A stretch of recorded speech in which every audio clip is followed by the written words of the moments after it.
Be careful, people. You be careful. The things that matter to you the most, protect them.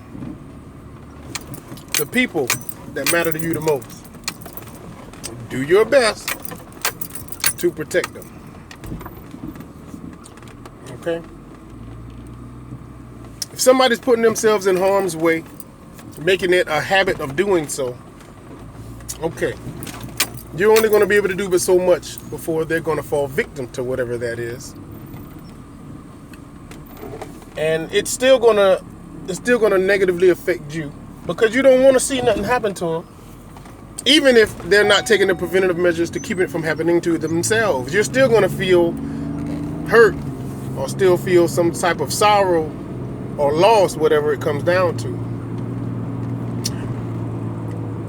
But when you can be protective of those things that you hold sacred in your heart. You ever hear somebody say that, somebody wears their heart on their sleeve? Well, that basically means they don't have a good poker face. The things that matter to them most, they make note of it and make it known to everybody. Everybody knows.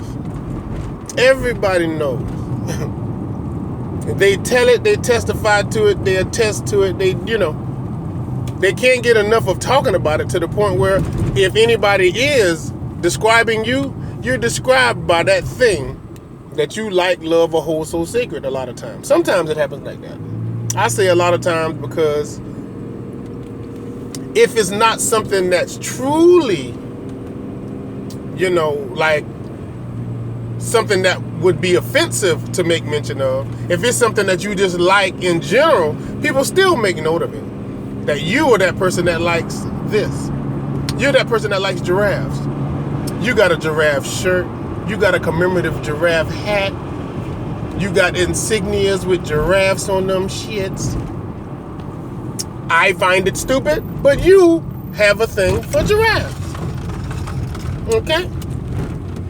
Now me and the people that I love and care about would make mention of that just in joking with you, in making, lighthearted fun of it. Here go his giraffe ass. Oh, okay. All right. Here go giraffe boy. Here go giraffe boy. You know what I'm saying? Something like that. It's good-hearted, but it is to get you off of being so adamant about wearing your heart on your sleeve about any one or several things. You let the cat out of the bag that you like giraffes. Yeah, you're going to hear some giraffe jokes. You got a favorite team. You walk around with the team on logo on all the shit you wear. Yeah, probably. That ain't off ground. That ain't grounds for you're not going to be safe from that. As soon as your team lose, let's say your team is Alabama. Your team is the Alabama Crimson Tide. Okay? Funded by all of the money from slavery. Matter of fact, I think it's in certain parts of Alabama it's probably still slaves. But, okay.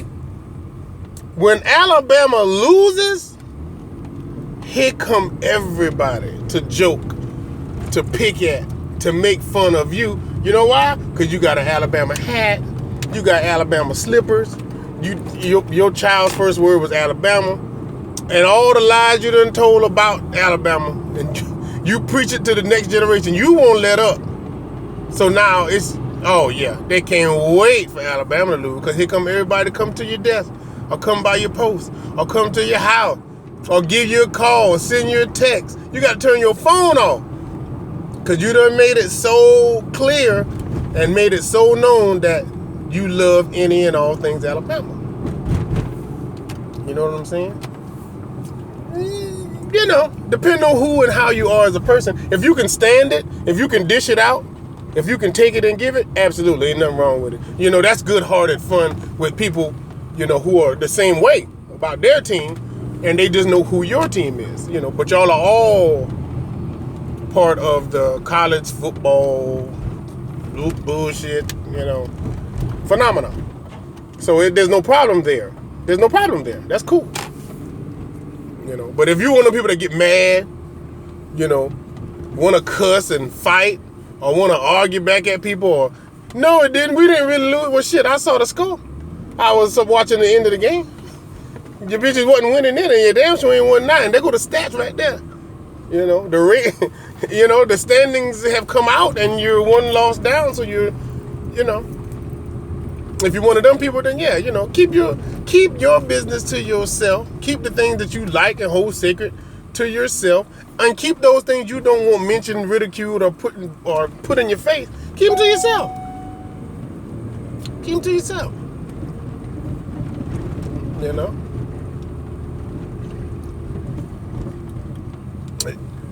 Does anybody remember watching? Well, I know a lot of you remember watching the movie The Godfather. Now, the movie The Godfather, how this ties in, is if you remember, depending on how much you remember, one of the Godfather's godsons was an actor. He was an actor.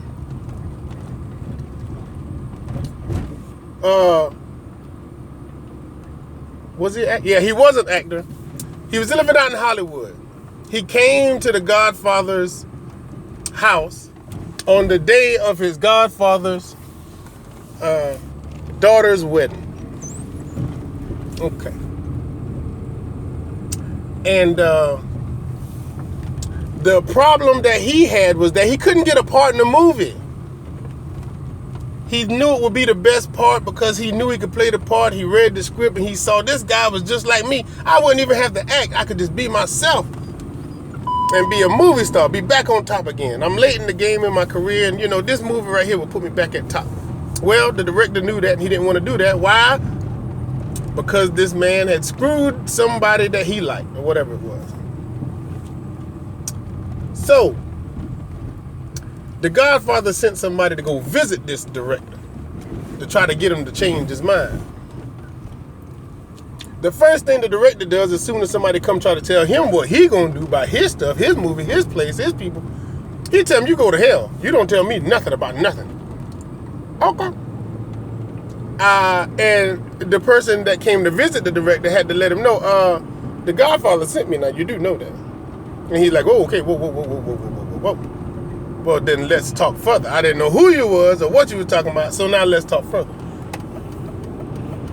So, come to find out, this man is like a very distinguished horse breeder. I say he breeds horses. He has some of the top horses in the world from Russia. He got the Budweiser horse to pull the thing. All these horses. He got all these horses. And he makes it known because he takes the man visiting him on behalf of the Godfather to see his distinguished stable of horses. Even his most prized horse, he shows him that horse too. Okay. All right. So, as they go back up to the house to have dinner and discuss the details of this visit and the reason for the visit, the director emphasizes again, differently, with more respect, he still says, I cannot give this role to the Godfather's godson. I can't do it. I don't want him back on top. I don't want him back in the game. I don't want him to be an avid, actor anymore like he used to be. He used to be the man, and now he ain't, and I want him to stay that way. You know why? Because he screwed one of my doggone upcoming actresses.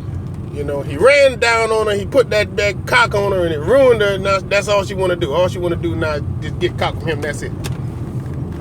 Okay. So, they excuse themselves from dinner.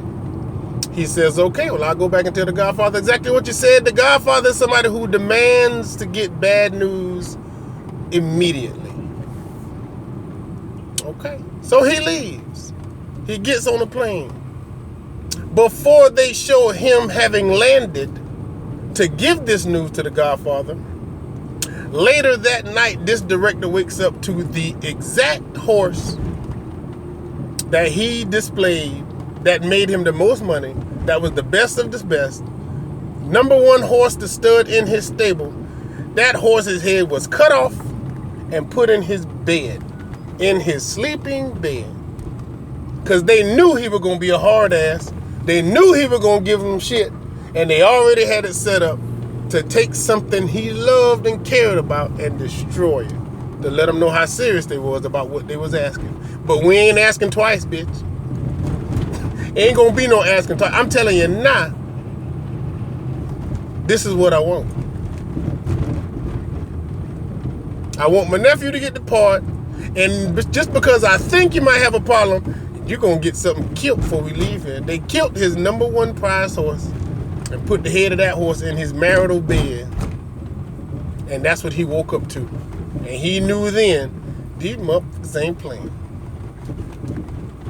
When you let people in on what it is you love and care about, then they know what to go to and go at when they want to get to you. So, if it was your, okay, if the situation was switched around and it was you, okay, to be a giraffe in your bed, okay, fine.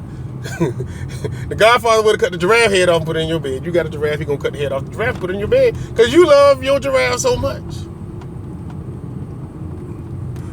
My mama is my best friend. If somebody gonna know to come at your mama, bother your mama, or, you know, cause a beef between you two by messing with your mama or your sister or your brother or your cousin, those things you're supposed to hold sacred anyway. You protect them by keeping them in your heart, keeping your heart in your chest, keep your mouth shut about that. Now, if you want to mess with me, you can mess with me. But the people I love and care about, you never know nothing about them. Because I would never disclose that to you. Or how close or how intricate or how, you know, sentimental my relationship is with them. Because I wouldn't want you ever to touch that or say anything about that or remark or make a snide comment in joking, even in joking about that. So I never mentioned that.